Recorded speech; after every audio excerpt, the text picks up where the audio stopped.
Assalamualaikum warahmatullahi wabarakatuh.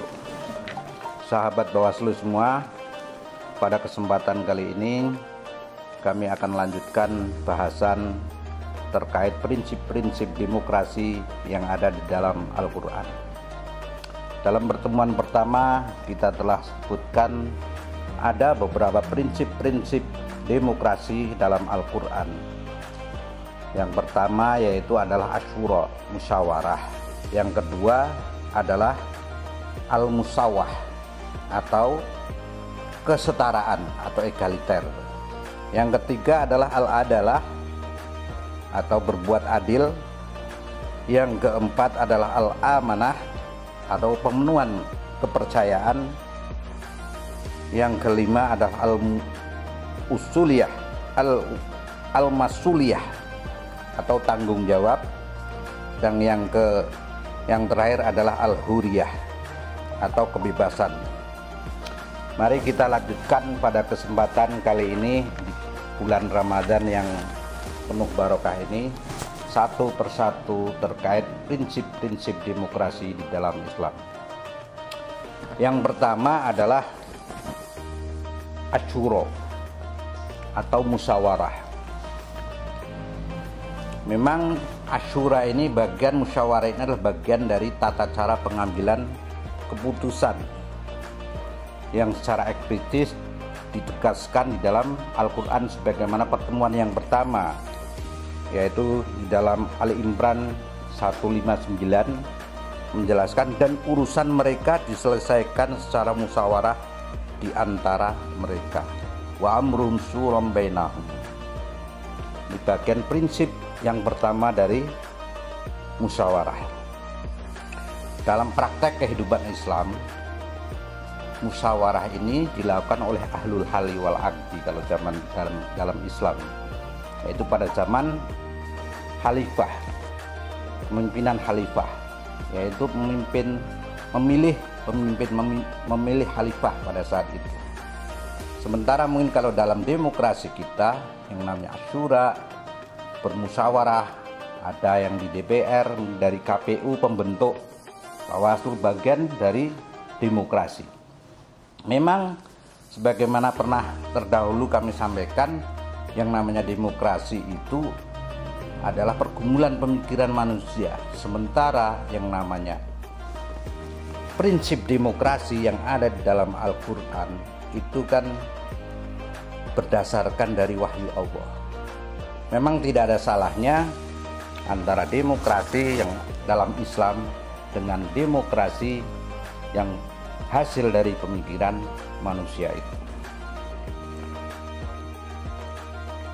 Bahwa musyawarah itu memang salah satu cara pengambilan keputusan di dalam suatu negara yang memilih demokrasi. Karena dalam demokrasi itu anak kandungnya adalah pemilu. Makanya dari pemilu ini adalah bagian dari musyawarah hasil keputusan bersama dengan adanya dilaksanakannya pemilu dari sistem demokrasi di negara kita. Karena ada hadisnya juga, dalam hadis musyawarah disebutkan juga dari Imam At-Tabrani bahwa tidak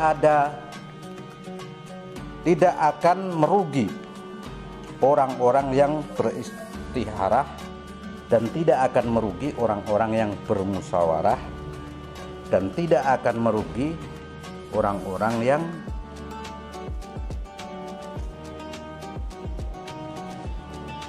beriman, terutama untuk bagi orang-orang yang beriman untuk melakukan bermusyawarah terhadap orang yang mempunyai kepercayaan amanat.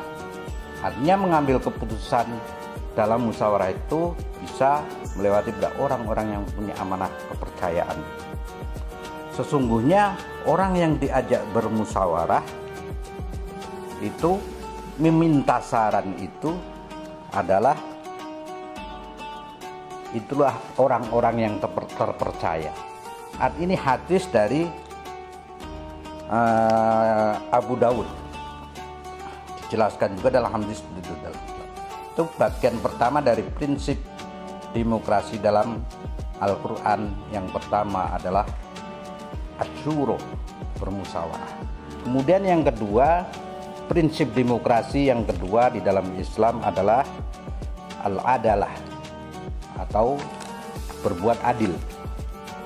Karena dimana kita ketahui bahwa setiap pemimpin, bahkan setiap diri kita adalah pemimpin.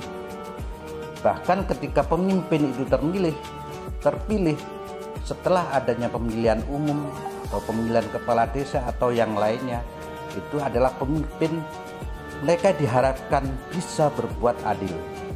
Makanya itu bagian dari prinsip demokrasi, yaitu bisa berbuat adil terhadap rakyatnya, terhadap yang dipimpinnya. Karena setiap manusia adalah pemimpin bagi dirinya dan suatu saat akan mempertanggungjawabkannya. Itu prinsip yang kedua adalah al-adalah, keadilan. Karena begitu juga dalam penegakan hukum. Dalam penegakan hukum juga harus menggunakan prinsip al-adalah ini, keadilan. Hukum diartikan harus adil, tidak hanya ke bawah tapi ke atas juga harus berbuat adil. Ini prinsip keadilan yang ada dalam Islam. Artinya secara Islam pun bahwa demokrasi ini menurut saya adalah belajar dari yang ada di dalam Al-Quran. Mungkin itu untuk kesempatan kali ini. Ada dua yang kita bahas, yaitu prinsip asyura dan yang kedua adalah al-adalah. Untuk selanjutnya kita akan bahas pada pertemuan-pertemuan yang lain. Semoga saja tidak ada halangan. Kurang lebihnya mohon maaf. Assalamualaikum warahmatullahi wabarakatuh.